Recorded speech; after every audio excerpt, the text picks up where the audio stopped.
শরীফ ওসমান হাদি একটা বাংলাদেশ দিতে চেয়েছিলেন, যে বাংলাদেশটা আদর্শের উপরে থাকবে, জাস্টিস থাকবে, ইনসাফ থাকবে। তার শেষ কথাই ছিল, ইনসাফ কায়েম করে করে আমি আমার রবের সাথে হাসি মুখে দেখা করতে চাই। ওই আদর্শটাকে গ্রহণ করুন, ওই আদর্শটাকে ছড়িয়ে দিন। প্রতিটা ঘরে ঘরে এক একজন হাদি প্রস্তুত হয়ে যান। এই বাংলাদেশকে নেতৃত্ব দিতে হবে। এই সৎ কাজের আদেশ আর বাধা দিতে আসলে হয়তোবা তোমাকে আঘাত করা হবে, লাঠি দিয়ে পেটাবে। এই সৎ কাজের আদেশ অসৎ কাজের বাধা যদি দিতে আসো, তোমাকে হয়তোবা শরীফ ওসমান হাদির মতো মাথায় বুলেট বিঁধতে হবে। যারা ইনসাফের কথা বলবে, জাস্টিসের কথা বলবে, হকের কথা বলবে, ন্যায়ের কথা বলবে, ন্যায়ের পথে চলবে, মানুষকে আল্লাহর পথে আহ্বান করবে, তারা সবাই আমাদের কলিজার টুকরা, ঠিক কিনা বলেন? ওই যেদের কারণেই হয়তোবা রব তাকে তার দোয়া অনুযায়ী শহীদ হিসেবে কবুল করে নিয়েছে। বিশ্বের নন্দিত একজন রাইটার, তিনি একটা বই লিখেছেন 40 বছর গবেষণা করে। লা তাহজান, হতাশ হইও না, হতাশ হইও না। এই বইটা লিখতে তিনি 40 বছর গবেষণা করলেন। যুব সমাজকে তিনি বললেন, তোমরা কখনোই হতাশ হবে না, সফলতার জন্য 4টা মূলনীতি মেনে চলবে। পাঠকদের কাছে যখন বইটা গেল, তারা পড়লো, পড়ার পরে চিঠি লিখলেন তাকে, রাইটারকে, যে মাত্র 4টা সফলতার মূলমন্ত্র আপনি বললেন, আপনি আরো কিছু সময় নেন, আরো কিছু পরামর্শ আমাদেরকে দিন। তিনি বললেন, এই বইটা লিখতে আমার 40 বছর সময় গিয়েছে, যদি আরো 40 বছর আল্লাহ তাআলা আমাকে হায়াতে বাঁচায় রাখেন, 40 বছর পরেও আমি এই 4টার কথাই বলব। আমরা গত জুমাতে শেষের দিকে বলেছিলাম, আজকে বাবাদেরকে দেখতে চাইবো সন্তানদেরকে সাথে করে নিয়ে আসছেন। কতজন বাবা তার সন্তানকে সাথে নিয়ে আসছেন? হাত তোলেন দেখি।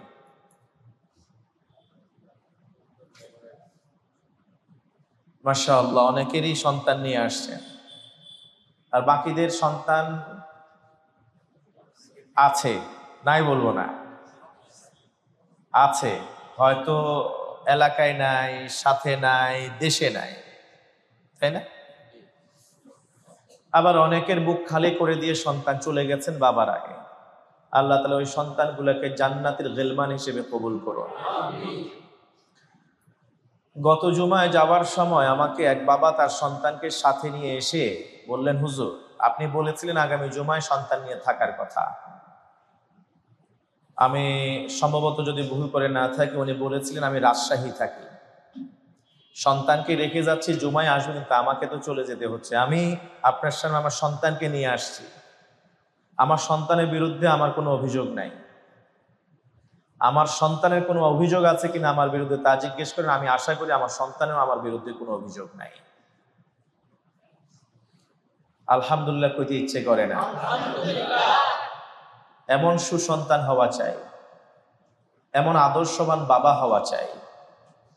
আর শুনেছি এই সন্তানটা মোহাম্মদাবাদ ফাজিল মাদ্রাসায় পড়ে, ছাত্র। আলহামদুলিল্লাহ।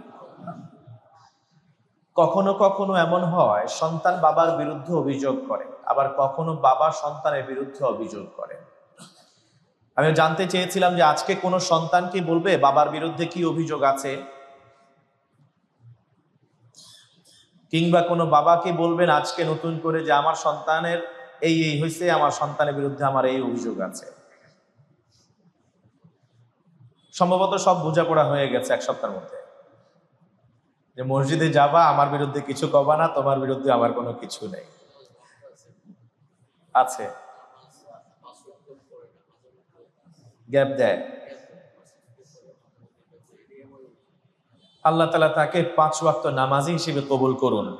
সন্তান থাকলে আজকের আলোচনাটা তার জন্য খুব জরুরি ছিল।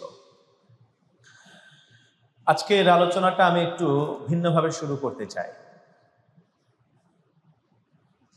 সাইয়েদনা ওমর আল ফারুক রাদিয়াল্লাহু তাআলা আনহু, তিনি খেলাফতে অধিষ্ঠিত। তার কাছে একজন বাবা সন্তানের বিরুদ্ধে অভিযোগ দায়ের করলেন। বললেন, আমিরুল মুমিনিন, আমার সন্তান আমার অবাধ্য হয়ে গেছে। আমিরুল মুমিনিন বললেন, সন্তানকে নিয়ে আসো। সন্তানকে হাত ধরে নিয়ে আসলেন, অভিযোগের কথাগুলি শুনলেন।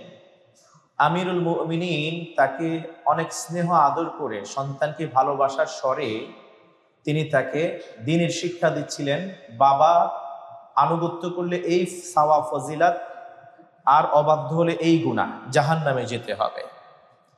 বেশ কিছুক্ষণ ধরে খলিফা আমিরুল মুমিনিন ওমর ইবনে খাত্তাবের এই উপদেশ বাণী শোনার পর সন্তান বাবার সামনে আমিরুল মুমিনিনকে বললেন, আমিরুল মুমিনিন, সব অধিকার কি বাবারই আছে? সন্তানের কি বাবার উপরে কোনো হক বা অধিকার নাই?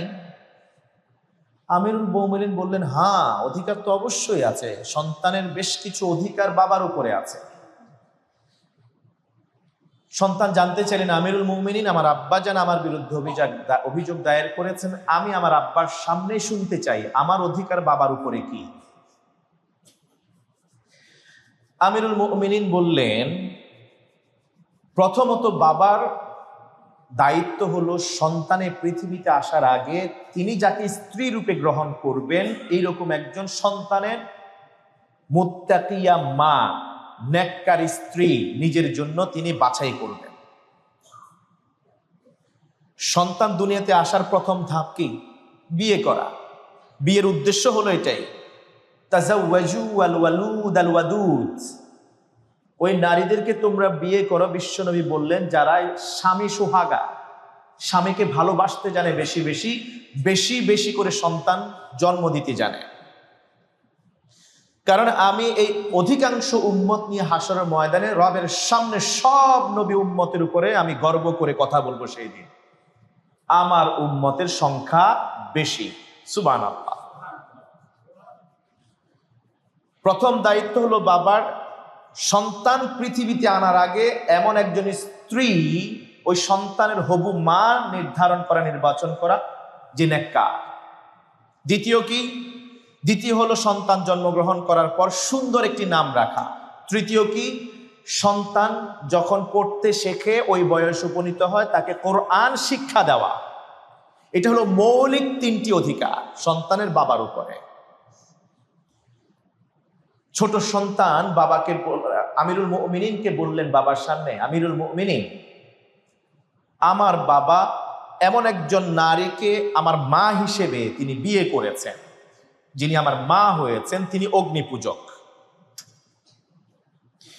তিনি আমার এমন নাম রেখেছেন জারানান বা জালান, এই নামের অর্থ হলো বিষ্ঠা পোকা, এমন একটা নাম রাখছেন। আমার সুন্দর নাম রাখেন না, উনি বিষ্ঠা পোকা নাম রাখছেন। আর আল্লাহর শপথ করে বলি, আমার বাবা আমাকে কোরআনের একটা শব্দ শিক্ষা দেয় নাই। আমিরুল মুমিনিন শোনার পর রেগে গেলেন, বাবাকে বললেন, তুমি তোমার সন্তান তোমার অবাধ্য হওয়ার আগে তুমি তোমার সন্তানের অবাধ্য হয়ে বসে আছো, আর তুমি আসছো সন্তানের বিরুদ্ধে অভিযোগ দায়ের করতে। অপরাধ তো তোমার সন্তানের আগে তোমার অপরাধ হয়েছে। এইরকম পরিবার আমাদের সমাজে এখনো আছে। লাভ এট ফার্স্ট সাইট, যাকে দেখে ভালো লেগে যায়, তার সাথে গিয়ে পালায়ে গিয়ে কোর্ট ম্যারেজ করে ফেলে, কিংবা আকাশ বাতাস, চন্দ্র সূর্য গ্রহ নক্ষত্রকে সাক্ষী রেখে বিয়ে করে ফেলে। তার বংশের কোনো ঠিক ঠিকানা নাই, অথচ বিশ্ব নবী সাল্লাল্লাহু আলাইহি ওয়াসাল্লাম বলেন, তুনকাহুল মারআতু লিআরবা', কোন নারীকে পাত্রী হিসেবে কোন সুপুরুষ, নেককার আল্লাহওয়ালা কোন যুবক যদি বাছাই করতে চায়, চারটা গুণ দেখে ওই নারীকে বাছাই করবে। লিমালিহা ওয়ালি জামালিহা ওয়ালি হাসাবিহা ওয়ালি দীনিহা ফাযফার বিযাতিদ দীন।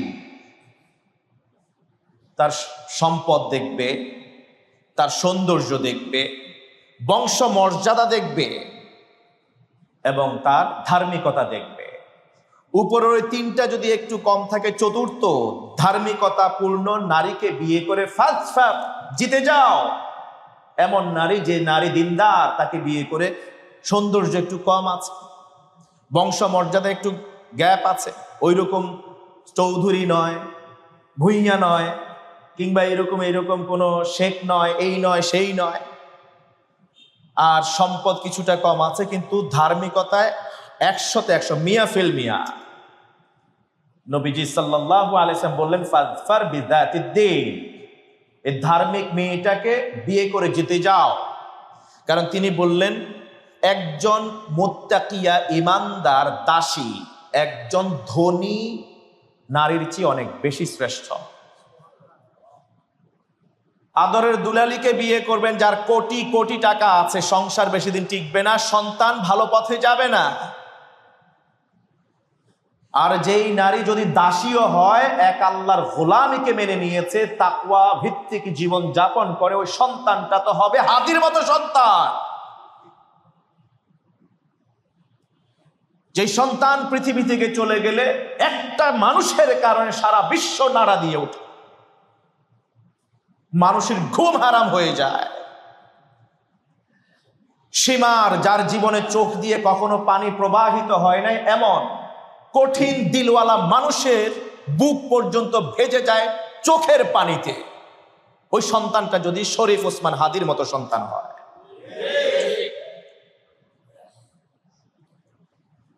হযরতে লোকমান আলাইহিস সালাতু ওয়াস সালাম তার সন্তানকে সূরা লোকমানের 9টি উপদেশ দিয়েছেন।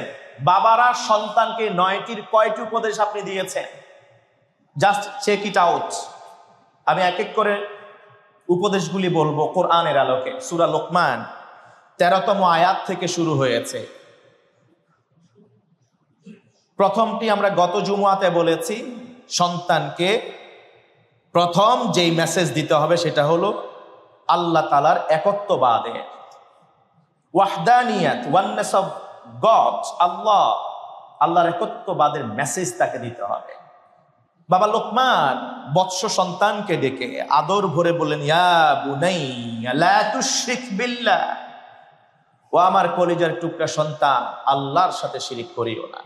ইন্নাশ শিরকা লা যুলমুন আযীম, শিরক এত অন্ধকার, এত বড় জুলুম নিজের উপরে, যে পরকালে যে অনাদি অনন্তকাল যে আমাদের জীবন বাকি রয়েছে, ওই জীবনে অন্ধকার ছাড়া এই শিরক আর কিছুই দিবে না, কিছুই বয়ে আনবে না। এটা বড় জুলম, কেউ নিজের ক্ষতি চাওয়া এটা জুলম। ইন্নাশ শিরকা লা যুলমুন আযীম, সবচেয়ে বড় জুলুম হলো রবের সাথে শিরক করা। আল আমরু বিবিররিল ওয়ালিদাইন, দ্বিতীয় উপদেশ হলো সন্তানকে উপদেশ দেয়া বাবা মায়ের সাথে ভালো আচরণ করা। অনেক বাবাকে আমরা দেখি সন্তান মায়ের বিরুদ্ধে বললে বাবা খুশি হয়, অনেক মাকে দেখি সন্তানকে বাবার বিরুদ্ধে লেলিয়ে দেয়। মায়ের পক্ষ নিয়ে কথা বলতে পরিবারে যখন ঝগড়া বিবাদ কিছু একটা হয়, সন্তান কোন দিকে যাবে? বাবা চায় বাবার দলে ভিড়ুক, নিজের কথাটা মাকে উচ্চবাচ্য করে বলুক। কখনো উল্টা হয়, ভাইস ভার্সা। অথচ বিশ্ব নবী সাল্লাল্লাহু আলাইহি ওয়াসাল্লামকে প্রশ্ন করা হলো, মা বাবার মধ্যে সবচেয়ে উত্তম আচরণ পাওয়ার হকদার কে ইয়া রাসূলুল্লাহ? বিশ্ব নবী 3 বার বললেন মায়ের কথা, 4র্থবার বললেন বাবার কথা। তার মানে হলো, যদি আপনি মা বাবার মাঝে নাম্বারিং করতে চান, 75% marks goes to mother only, or only 25% to father. আপনার সম্মান, ভালোবাসা, আদর, মাহাব্বা 100 ভাগের 75 ভাগ পাবে মা, 1 ভাগ পাবে বাবা। রব্বে কারীম মহাগ্রন্থ আল কোরআনে সূরা লোকমানে এই কথাটাই তুলে দিলেন, ওয়াসাইনাল ইনসানা বিওয়ালিদাই, সন্তানগুলারে, মানুষগুলারে আমি পিতা মাতার প্রতি অনুগত হবার জন্য ভালো আচরণ করা নির্দেশ দিয়েছি, কড়া নির্দেশ, জোর নির্দেশ দিয়েছি। হামালাতহু উম্মুহু ওয়াহনান আলা ওয়াহনিন, বাবার কথা বলেন নাই, রব এখানে মায়ের কথা বলেছেন, মায়ের কুরবানির কথা বলেছেন। হামালাতহু উম্মুহু, তার মা তাকে গর্ভধারণ করেছে, পেটে নিয়েছে, ওয়াহনান আলা ওয়াহনিন, কষ্টের পর কষ্ট সহ্য করে। ওই কষ্ট কতটা কষ্ট এটা ভাষায় ব্যক্ত করা যাবে না, এক্সপেরিয়েন্স করা ছাড়া এটা আপনাকে বুঝাতে আমি পারবো না। ওয়াফিসালুহু ফি আমাইন, তারা দুধ ছাড়িয়েছে 2 বছরে। 2 বছর পর্যন্ত এই টানা এই মাটা নিজে এটা সেটা খেয়ে যা কিছু নিজের শরীরের উপজীব্য করে তোলেন, সেই শক্তিটা ক্ষরণ করেন, ক্ষয় করেন ওই সন্তানের জন্য, দুধ পান করিয়ে করিয়ে করিয়ে। এই জন্য মায়ের প্রতি অনুগত হতে, সৌজন্য ব্যবহার করতে বাবা বলেছেন, আল্লাহ তাআলা বলেছেন, বাবাদেরকে নির্দেশ করেছেন। আল্লাহ তাআলা বলছেন প্রথম 2টা কৃতজ্ঞতা। প্রথম কৃতজ্ঞতা আমার জন্যে, আমি যে তোমাকে তোমার মায়ের পেটের ভিতরে ইন্টেন্সিভ কেয়ারে তিল তিল করে বড় করে তুলেছি, ততক্ষণ পর্যন্ত আমি আল্লাহ তাআলা তোমাকে সব কিছু প্রোভাইড করেছি যতক্ষণ তুমি পৃথিবীর সূর্য দেখো নাই। পৃথিবীর কোনো বিজ্ঞান সেখানে গিয়ে তোমাকে আহার্য দেয় নাই, তোমাকে অক্সিজেন দেয় নাই। আমি আল্লাহ তাআলা তোমাকে মায়ের পেটের 3টা স্তরের ভিতরে ইন্টেন্সিভ কেয়ারে গিয়ে আমি সেখানে তোমাকে সবকিছু দিয়েছি। প্রথমে আমার শুকরিয়া আদায় করবে, ওয়ালি ওয়ালিদাইক, এরপর তোমার পিতা মাতার করবে। তোমার জন্মের পরেই পৃথিবীর নিয়ম অনুযায়ী খাবার দাবার আয়োজন দরকার। তোমার বাবা হাড় ভাঙা পরিশ্রম করে তা উপার্জন করে মায়ের সামনে এনে দিয়েছে। ওই বাবা না খেয়েছিলেন, কিন্তু মায়ের মুখে ঠিকই দুধ তুলে দিয়েছেন, কারণ সন্তান সে নিজে দুধ খাবে। এই জন্য নিজে কষ্ট সহ্য করে দিন ভর পরিশ্রম করে উপার্জন করে বাবা ভালোটা না খেয়ে না পরে নিজের আনন্দের কথা ভুলে গিয়ে সন্তানের দিকে তাকিয়ে মাকে কেয়ার করেছে, স্ত্রীকে ভালো রাখার চেষ্টা করেছে। এই জন্য আনিশকুর লি ওয়ালি ওয়ালিদাই, আমার শুকরিয়ার পরপরই মা বাবার শুকরিয়া আদায় করে। মা বাবা অনেক সময় মাসালাগত সন্তান 2 বছর হয়ে গেল দুধ ছাড়ায় না, আমার রব বলল ফিসালুহু ফি আমাইন, 2 বছরে দুধ ছাড়ায় দিবে। আল্লাহর দয়া বেশি সন্তানের প্রতি নাকি মায়ের দয়া বেশি সন্তানের প্রতি? আল্লাহ তাআলার দয়া বেশি। ওই দয়ার কোনো সীমা নাই, এটা আপনি কম্পেয়ার করতে পারবেন না। যেই রব মায়ের পেটে সন্তানকে তিল তিল করে বড় করে তুলেছেন, সেই বীর্য থেকে একটা নাপাক পানির ফোঁটা থেকে আল্লাহ সুবহানাহু ওয়া তাআলা চামড়া দিলেন, মাংস দিলেন, হাড় দিলেন, এরপরে তারে পৃথিবীর মুখ দেখলেন। এরা পর্যন্ত কেউ তার কোনো সহযোগিতা করে নাই বড় হতে এভাবে করে। সেই সময় যেই রব যেই নিয়ম চালু করেছেন, যা তিনি করেছেন, ঠিক বাহির হওয়ার পরে মানুষ এবার আল্লাহর চেয়ে বেশি বুঝে। হ্যাঁ না, মায়ের দুধ যদি 2 বছর বন্ধ করে দেয়, পোলা তো বাচ্চা তো হয়তো অসুস্থ হয়ে যাবে, এই হবে সেই হবে। রব বললেন এটা আমার বিধান, I know what better than you know, তুমি কি জানো? ওয়ামা উতীতু মিনাল ইলমি ইল্লা কালিলা, আমি তোমাকে যত সামান্য বিদ্যা দিয়েছি, এটা দিয়ে তুমি কি বুঝবা? আমার বিধান হলো 2 বছর হয়েছে, দ্যাটস ইট। একদিনও বেশি খাওয়ানোর কোনো সুযোগ নাই।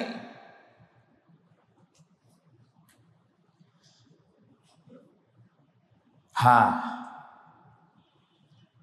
যদি অন্য কোনো খাবার সে খেতে একদম না পারে, ওই অভ্যস্ত করে না তুলে মুত্তাকি ডাক্তার যদি তাকে পরামর্শ দেয়, এই ছাড়া আর কোনো উপায় নাই।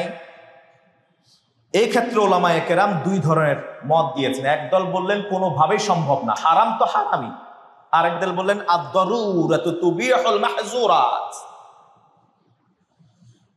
অনেক সময় জীবন বাঁচানোর জন্য হারাম ও হালাল হয়ে যায়। এটা হলো exceptional case, exception is not example. Generally 2 বছরের পরে একদিনও আর বেশি দুধ পান করাবে না মা, এটাই বিধান। আল্লাহ তাআলা আমাদের বোঝার তৌফিক দান করুন। ওয়া ইন জাহাদাকা আলা আন তুশরিকা বি মা লাইসা লাকা বি ইলম, রব বলছেন সন্তানগুলা তো ইসলামিক ফিতরাতের উপরে জন্মগ্রহণ করে, কিন্তু যে সন্তানটা অমুসলিমের ঘরে জন্মগ্রহণ করে, কোরআন সুন্নাহ স্টাডি করার পরে সে রিভার্টেড মুসলিম হয়, তখন মা বাবার সাথে কি আচরণ করবে? তখন অমুসলিম হলে হয়তো বা তাকে ত্যায্য পুত্র করে দেয়, যেটা ইসলামের কোনো বিধানই না। যদি অমুসলিম ঘরে জন্ম নেওয়ার পরে বুঝ আসার পরে সে যদি রিভার্টেড মুসলিম হয়, দিনে যদি আবার ফিরে আসে, মায়ের সাথে বাবার সাথে কি আচরণ করবে? রব সেটাও বললেন, ওয়া ইন জাহাদাকা আলা, তারা যদি ইনসিস্ট করে, তোমাকে জোর প্রয়োগ করে, বল প্রয়োগ করে, আনতুশরিকা বি, আমার সাথে শিরক করতে, মা লাইসা লাকা বিহি ইলম, যে বিষয়ে তোমার কোনো জ্ঞান নাই, ফালা তুতিউহুমা, এই একটা মাত্র ওয়ে আছে মা বাবার অবাধ্য হওয়ার, একটা মাত্র পথ আছে মা বাবার অবাধ্য হওয়ার, সেটা হলো মা বাবা যদি সন্তানকে কোনোভাবে জোর প্রয়োগ করে যে না আল্লাহর সাথে শিরক কর, তখন তার কথা মানবে না। লা তাআতা লিমাখলুকিন ফি মা'সিয়াতিল খালিক। বিশ্বনবী বললেন, আল্লাহর অবাধ্যতা হয় এমন কোন কাজে, নির্দেশনায় পৃথিবীর কোনো মানুষ অন্য কোনো মানুষের সৃষ্টি জীবের কোনো নির্দেশ মানবে না। তবে ওই নির্দেশটা মানলো না, আল্লাহর সাথে শিরক করা, তাহলে কি সম্পর্ক ছেদ করবে, মা বাবাকে দেখবে না, উপার্জন করে খাওয়াবে না? না। ওয়াসাহিবহুমা ফিদ দুনিয়া মা'রুফা, মা বাবা যতই আমার সাথে শিরক করুক, মা বাবা যতই অগ্নি পূজা করুক, মূর্তি পূজা করুক, যাই করুক না কেন, তোমার মা বাবা শুধুমাত্র তোমাকে যদি বাধ্য করে আমার সাথে মূর্তি পূজায়, অগ্নি পূজায়, ট্রিনিটি অফ গডে যদি বাধ্য করে, তুমি এইটা শুধু মানবা না, তবে সাহিবহুমা ফিদ দুনিয়া মা'রুফা, খবরদার মা বাবার সাথে খারাপ আচরণ করবে না, মা বাবাকে ছেড়ে দিবে না, মা বাবাকে যে লোকমা খাইয়ে দিতে সেটা ভুলে যাবে না। দুনিয়াতে যতদিন মা বাবা বেঁচে থাকবে ততদিন মা বাবাকে খেদমত করে যাবে। সফিয়া বিনতু হুয়াই ইবনু আখতাব রাদিয়াল্লাহু তাআলা আনহা, বিশ্ব নবীর স্ত্রী, উম্মুল মুমিনিন, খ্রিস্টান ছিলেন তার মা। তো তিনি শিরক করতেন আল্লাহ তাআলার সাথে।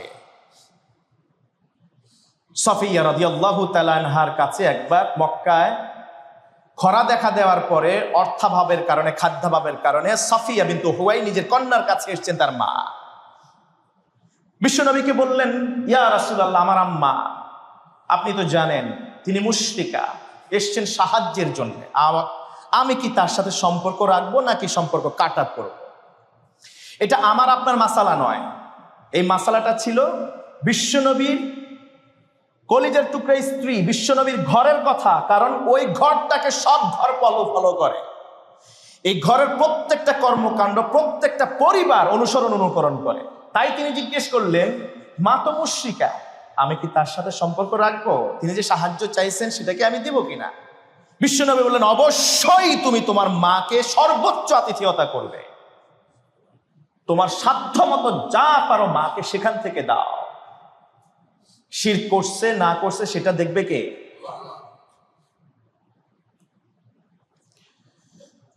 তৃতীয় নসিহা, লোকমান প্রিয় সন্তানকে করলেন আশ-শুকরু লিল্লাহ, শুকরিয়া হবে কার জন্যে? আল্লাহর। সন্তানকে কৃতজ্ঞতা বোধ শিখাইতে হবে, অল্পে তুষ্ট হওয়া শিখাইতে হবে। আপনার কোটি কোটি টাকা আছে, ব্যাংক ব্যালেন্স আছে, আপনি যখন যা মন চায় দাবি করে সন্তান তাই আপনি দেওয়ার সামর্থ্য রাখেন, বরং একটা চাইলে 10টা দিতে পারে। এটা করবেন না, এটা আপনি করবেন না। সন্তানকে অভাব শিখান, সন্তানকে অভাব শিখান, অল্পে তুষ্ট থাকতে শিখান। আল কানাআতু বিল কালিল, ওয়ালি হওয়ার জন্যে, আল্লাহর বন্ধু হওয়ার জন্যে কয়েকটি চরিত্রের কথা বলেছেন সুফিবাদগণ।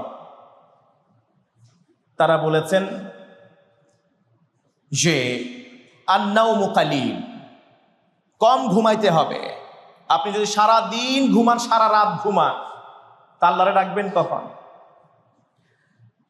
কালিলুল মুসাহাবা, মানুষের সাথে কম মিশবেন, কারণ মানুষের সাথে মিশলে হয় অযথা সময় নষ্ট হবে, অথবা গীবত, শিকায়েত, অন্যের পরনিন্দা, পরচর্চা, ষড়যন্ত্র, এসব ছাড়া, ফিতনা হাসাদ ছাড়া আর কিচ্ছু হবে না।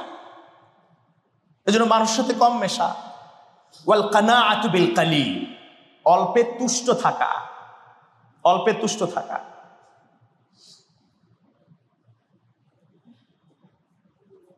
আয়েজ আল কারনি বিশ্বের নন্দিত একজন রাইটার, তিনি একটা বই লিখেছেন 40 বছর গবেষণা করে। লা তাহজান, হতাশ হইও না, হতাশ হইও না। এই বইটা লিখতে তিনি 40 বছর গবেষণা করলেন। যুব সমাজকে তিনি বললেন, তোমরা কখনোই হতাশ হবে না, সফলতার জন্য 4টা মূলনীতি মেনে চলবে।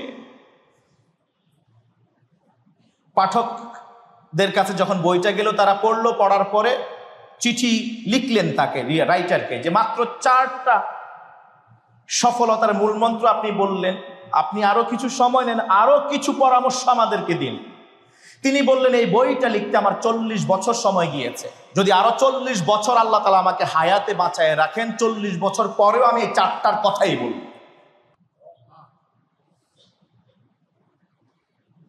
লা তাখাফ, লা তাগদাব, লা তাসখাব, তোমরা ভয় পাবে না, তোমরা কি বলা হয়, রাগ করবে না, তোমরা আল্লাহর সন্তুষ্টি, আল্লাহর সিদ্ধান্তে ফয়সালার ক্ষেত্রে অসন্তুষ্ট হবে না। আল্লাহ তাআলা যখন কোনো বিষয়ে সিদ্ধান্ত বা ফয়সালা দেন, এই ক্ষেত্রে বান্দার কথা বলার, আঙ্গুল তোলার সুযোগ আছে?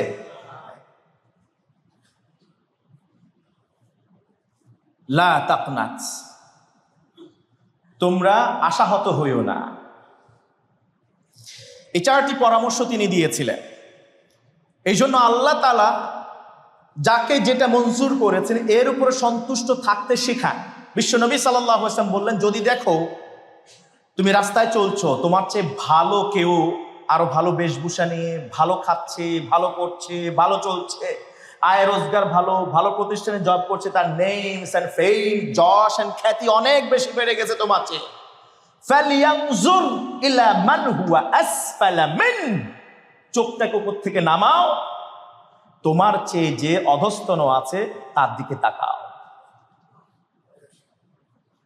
তোমার 2টা হাত আছে, 2টা পা আছে, তুমি তাকাও যার একটা হাত নাই, একটা পা নাই, তার দিকে তাকাও, দেখবা তুমি এমনিতেই সন্তুষ্ট হয়ে যাবা। মহান রব তোমাকে কত নিয়ামত দিয়েছে। চতুর্থ, মুরাকাবাতুল্লাহ, আল্লাহর প্রতি সচেতনতা। আল্লাহ তাআলা তাকে অবজারভিং এ রাখছেন, আল্লাহ তাআলা সব সময় তার সবকিছু রেকর্ড করছেন। অ্যাকাউন্টেবিলিটি সন্তানকে শিখাইতে হবে। ও সন্তান, তুমি কোথায় ছিলে, তুমি এখন কোথায়, তোমার গন্তব্য কোথায়, এই কোশ্চেনের জবাবগুলি সন্তানকে জানতে দিতে হবে।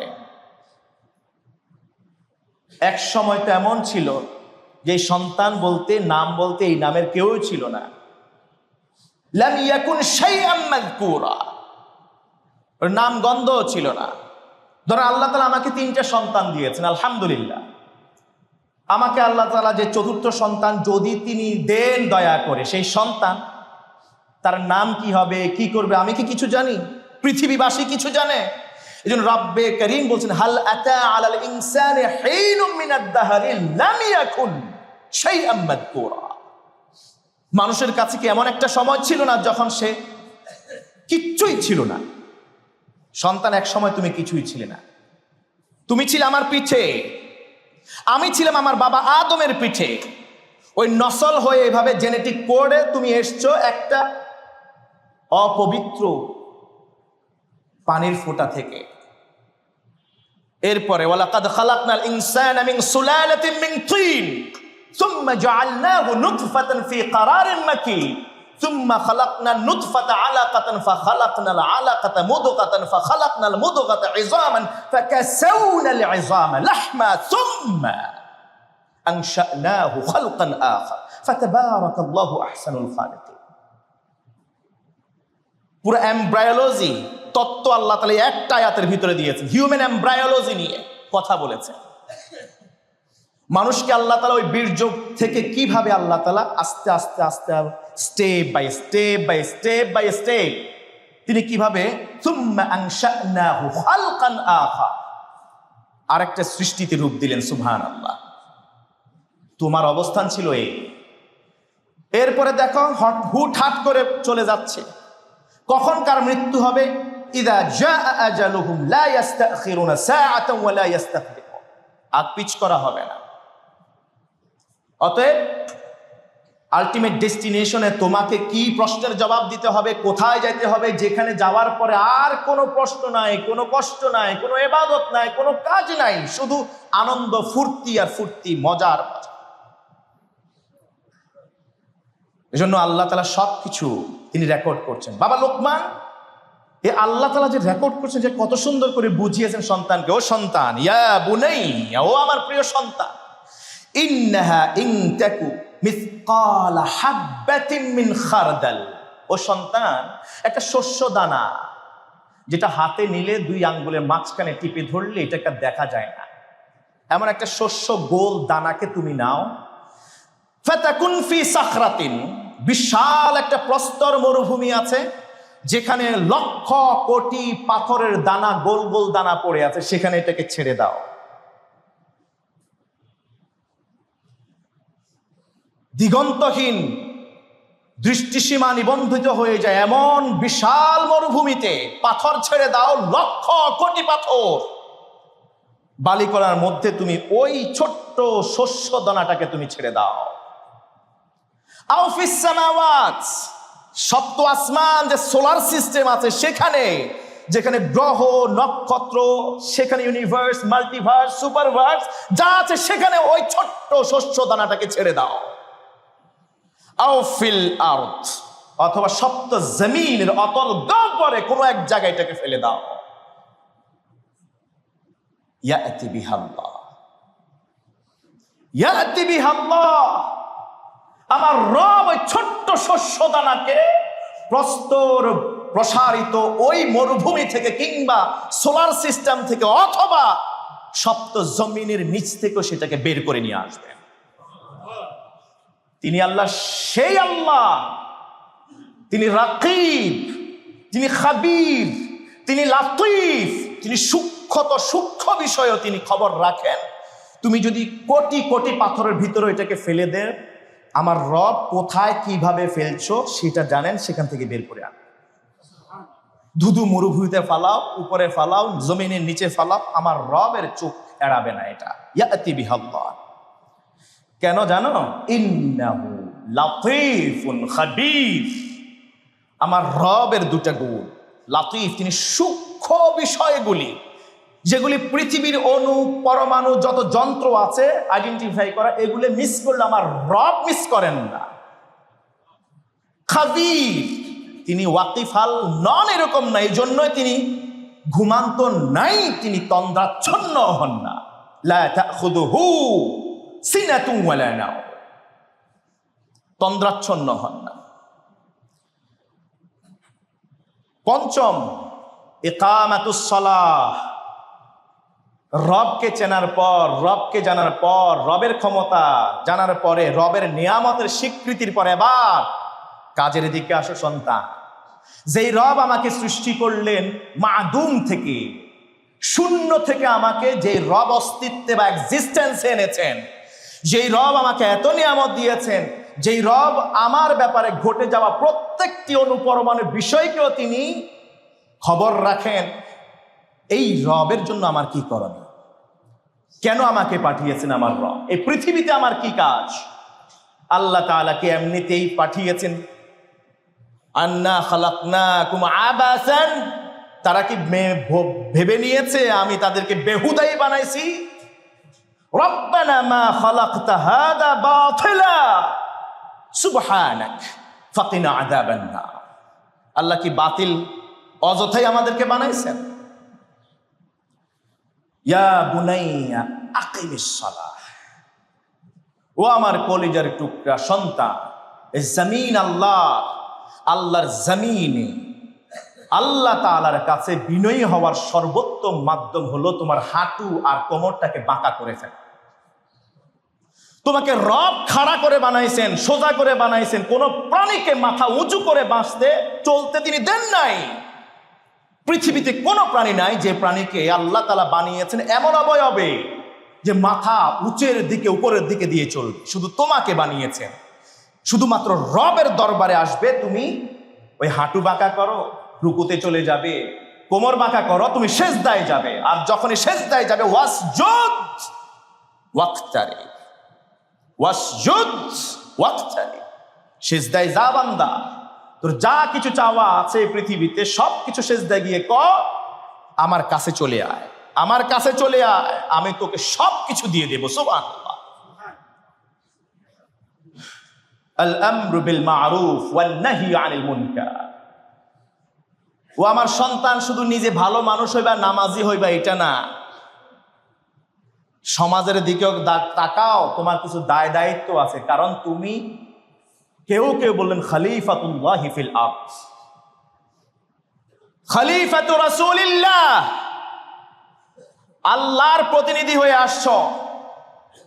এই প্রশ্নে, এই জবাবে যদিও অনেক ইখতিলাফ আছে, কিন্তু খলিফাতু রাসূলিল্লাহ। আবু বকর সিদ্দিক ইবনে আবি কুহাফা রাদিয়াল্লাহু তাআলা খেলাফত অধিষ্ঠিত হলেন। সাহাবীরা এসে বললেন, ইয়া খলিফাতাল্লাহ আমিরুল মুমিনিন, হে আল্লাহর খলিফা আমিরুল মুমিনিন আবু বকর।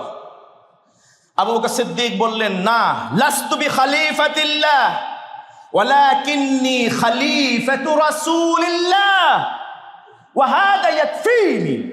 সহিহ মুসলিম।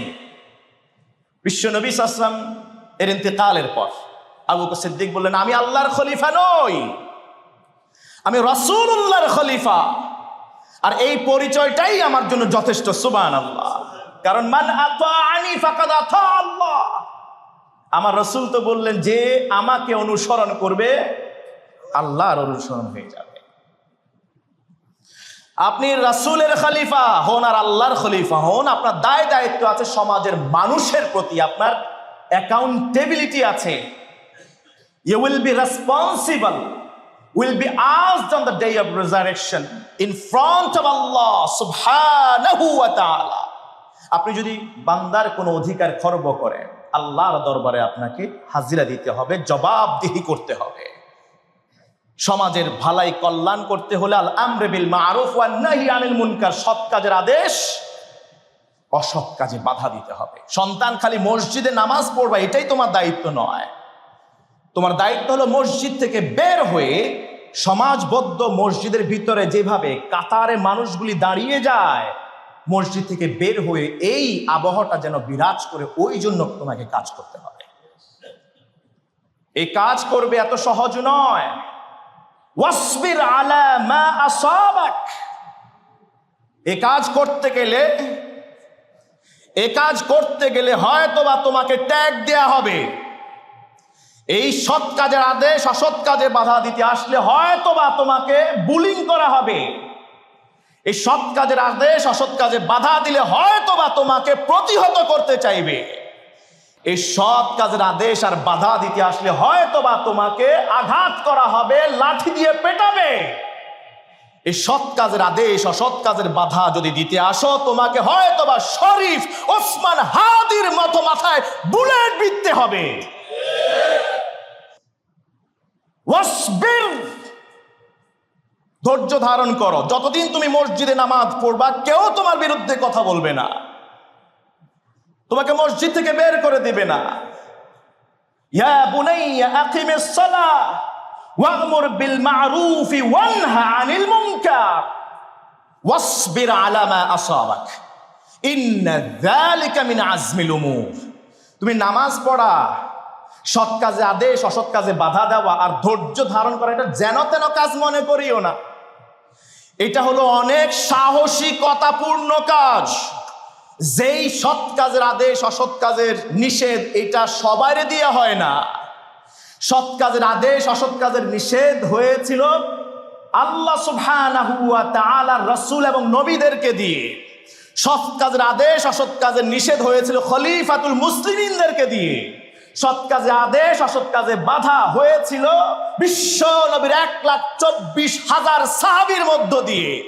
এরপরে পরম্পরায় যুগে যুগে আল্লাহ তাআলা এরকম 100 বছরে হয়তো এরকম একজন শরীফ ওসমান হাদিকে আল্লাহ পাঠান। আধিপত্যবাদীদের বিরুদ্ধে চোখে চোখ রেখে কথা বলা সবার পক্ষে সম্ভব না, সবাই এটা পারে না। আপনি এই লাইনে আসলে, এই পথে চলতে গেলে আপনার বিপদ আছে। হয়তোবা আমাদের শরীফ ওসমান হাদি সে জেনে গিয়েছিল, মহান রব হয়তোবা তাকে জানিয়ে দিয়েছিলেন যে সে আর বেশি দিন বাঁচবে না। ইন্তেকালের 1 সপ্তাহের মাথায় এমন কিছু ইন্টারভিউ সে দিয়েছিল, সেই ইন্টারভিউগুলো যেন একেবারে লাইভ। কি করে জানলো যে তাকে গুলি করা হবে? হতে পারে আমাকে গুলি করা হবে, আমার সন্তানটাকে দেখে রাখে। গুলিটা তো করা হয়েছে দিনের বেলায়, শহরের ব্যস্ততম অন্যতম একটি এলাকায়। এমন সময় গুলিটা করা হয়েছে, সেটা ছিল জুমার পর। এই ছেলেটার অপরাধ কি ছিল? কি অপরাধ ছিল বলুন তো? কার একটা পয়সা নষ্ট করেছে? কার কাছে হাত পেতেছে? মুড়ি আর বাতাসা খেয়ে খেয়ে মাইলের পর মাইল, ক্রোশের পর ক্রোশ রাস্তা হেঁটে হেঁটে বিভিন্ন জায়গায় মানুষের কাছে ইনসাফের কথা পৌঁছিয়েছে।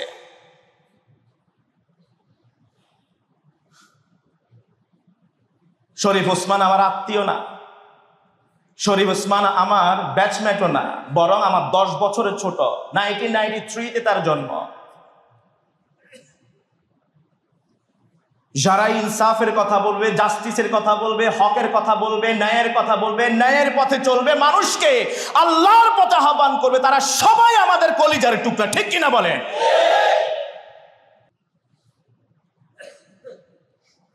বড় বড্ড জেদি ছেলে ছিল, যা বলতো তাই করত। হয়তোবা তার অনেক বড় অভিমান হয়েছিল যে এই যে বাংলাদেশের জন্যে দ্বিতীয় স্বাধীনতা পরবর্তী এই দেশের মানুষের কল্যাণে আমি এত কাজ করেছি, এত চেষ্টা করেছি, এত ফিকির করেছি, 3 মাসের সন্তানটাকে 33টা মিনিট পর্যন্ত আমি কোলে নিতে পারি নাই, স্ত্রীর সাথে থাকি নাই। এই দেশের জন্য এত কিছু করার পরে দেশের মানুষগুলি আমাকে বাঁচতে দিল না। ওই জেদের কারণেই হয়তোবা রব তাকে তার দোয়া অনুযায়ী শহীদ হিসেবে কবুল করে নিয়েছে। ওই শরীফ হাদি ওসমানেরা প্রতি বছর জন্ম নেয় না, ওই শরীফ হাদি ওসমানেরা হয়তোবা 100 বর্ষে একজন জন্ম নেয়। আমাদের মনে পড়ে গেল সূরা ইয়াসিনের সে হাবিবে নাজ্জারের কথা, যে 3 জন রাসূল একটা টাইম থাকার পরেও এলাকার মানুষকে বুঝাতে পারেন নাই সে হাবিবে নাজ্জার কোথায়। অজপাড়া গ্রাম থেকে দৌড়ায় আসছেন। এরপরে তিনি বললেন, এমনদেরকে, এমন রাসূলদেরকে তোমরা অনুসরণ করো, মান লা ইয়াসআলুকুম আজরান ওয়া হুম মুহতাদুন। তারা হেদায়েত চায়, তোমাদের কাছ থেকে কোনো বিনিময় চায় না। আল্লাহ তাআলা আমাদের শরীফ ওসমান হাদিকে জান্নাতের মেহমান হিসেবে কবুল করুন। আল্লাহ জান্নাতে আমাদের শরীফ ওসমান হাদির যে লাজুক একটা হাসি ছিল, সেই হাসিটা যেন চিরকাল থাকে। আমরা জান্নাতে গেলে যেন তার ওই হাসিটা সরাসরি দেখতে পাই। আল্লাহ তৌফিক দান করুন। আমাদের করণীয় কি? আমরা শরীফ ওসমান হাদি যে আদর্শ রেখে গিয়েছে সেটা গ্রহণ না করে ভাঙচুর, এই অগ্নিসংযোগ, এই সে করছি। এটা কি শরীফ ওসমান হাদির আদর্শ ছিল? তার জীবদ্দশায় কখনো একটা মানুষ তো দূরে থাকে, একটা পশু পাখিকেও সে কষ্ট দিয়েছে? এই পথ আমরা কেন বেছে নিলাম? আমি আমার আলোচনা শেষ করছি উহুদের যুদ্ধের কথা দিয়ে। উহুদের যুদ্ধে যখন সেকেন্ড টাইম মুসলমানদের উপর আক্রমণ করা হলো খালিদ ইবনে ওয়ালিদের সেনাপতির নেতৃত্বে, মুসলমানরা ছত্রভঙ্গ হয়ে গেল, বিশ্ব নবীর উপর আক্রমণ করা হলো, আল্লাহ রাসূল সাল্লাল্লাহু আলাইহি ওয়াসাল্লামের দান মুবারক শহীদ হয়ে গেল। কাফেররা ছড়িয়ে দিয়েছে কাদ কুতিলা মুহাম্মদ, মুহাম্মদ সাল্লাল্লাহু আলাইহি ওয়াসাল্লাম শহীদ হয়ে গেছেন। কাফেররা ছড়িয়ে দিয়েছে, মারা গেছে। সাহাবীরা ভাবলেন, এখন আর তাহলে আমরা যুদ্ধ করে লাভ কি? জীবন আর বিসর্জন কেনই বা দেব? আমাদের যে আদর্শিক আইডিয়াল আইকনিক ফিগার ছিল, অলরেডি হি হ্যাজ এক্সপায়ার্ড। তাহলে আমাদের তো এত কিছু করার দরকার নাই। নিজেদের হাতের তরবারি যা কিছু অস্ত্র ছিল সব কিছু ফেলে দিয়ে জমিনে বসে রইল। একজন সাহাবী বদরের যুদ্ধে অংশগ্রহণ করতে পারেন নাই, রবের সাথে ওয়াদা করেছেন, আল্লাহ বদরের যুদ্ধে যেহেতু আমি অংশ নিতে পারি নাই, যদি এরপরে কোনো যুদ্ধের সুযোগ আছে আমি আপনাকে ওয়াদা করছি আমি দেখিয়ে দেব কিভাবে ইসলামের পক্ষে যুদ্ধ করতে হবে। তিনি আসলেন, দেখলেন যে সবাই বসে আছে আর এদিকে যুদ্ধ চলছে। বললেন, মা ইউজলিসুকুম। সাহাবী ছিলেন আনাস ইবনে নাদর, আনাস ইবনে মালিকের চাচা। চাচার নামানুসারে আনাস নিজের নামকরণ করা হয়েছে আনাস ইবনে মালিক। চাচার নাম ছিল আনাস ইবনে নাদর। আনাস ইবনে নাদর এসে বললেন, মা ইউজলিসুকুম, ব্যাপারটা কি? যুদ্ধ চলছে, বিশ্বনবী আঘাত পেয়েছেন আর তোমরা বসে আছো তরবারি ফেলে দিয়ে। ক্বালু কুতিলা রাসূলুল্লাহ। সাহাবীরা বললেন, যুদ্ধ কেন করব? যার জন্য যুদ্ধ করতাম সেই বাতিটা তো নিভে গেছে, সূর্য অস্তমিত হয়ে গেছে, রাসূলুল্লাহ দুনিয়া ত্যাগ করেছে। তিনি বললেন, ফামা তাসনাউনা বিহায়াতিকুম বাদা। বিশ্ব নবী যদি মরে যায় তাহলে তোমরা তোমাদের জীবন রাখছো কেন? যেই নবী জীবন বিসর্জন দিয়েছেন তোমরা ওই জীবন বাঁচিয়ে রাখার জন্য যুদ্ধ ছেড়ে দিছ। কুমু ফামুতু আলা মা মাতা আলাইহি রাসূলুল্লাহ। কুমু, দাঁড়াও, তরবারি তুলে নাও, মুতু, মরে যাও, আলা মা মাতা আলাইহি রাসূলুল্লাহ। রাসূলুল্লাহ যে দ্বীনের জন্য, যে আদর্শের জন্য শহীদ হয়েছেন তোমরা দাবি করছো, ওই আদর্শ আর ওই দ্বীনের জন্য তোমরাও শহীদ হয়ে যাও।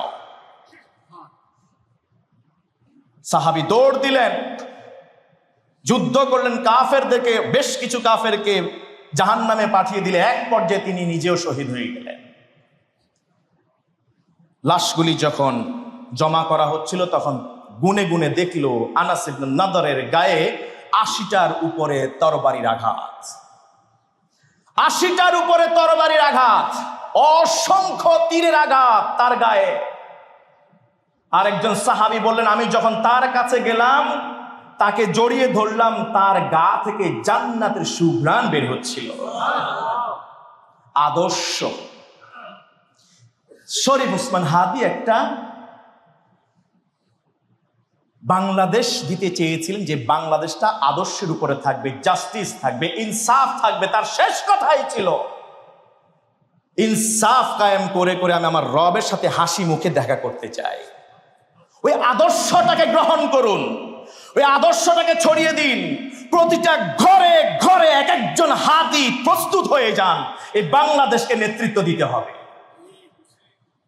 পারবে না যুবকেরা? পারবে না? ওই ধ্বংসযজ্ঞ, মারামারি, অগ্নিসংযোগ, এই সেই বাদ, এইটা কোনো সিস্টেম না। নিয়মতান্ত্রিক গণতান্ত্রিক পদ্ধতিতে আপনি কাজ করুন, ইনশাআল্লাহ তাআলা আল্লাহ তাআলা মুসলমানদের, ইমানদারদের বিজয় তিনি দিবেন ইনশাআল্লাহ।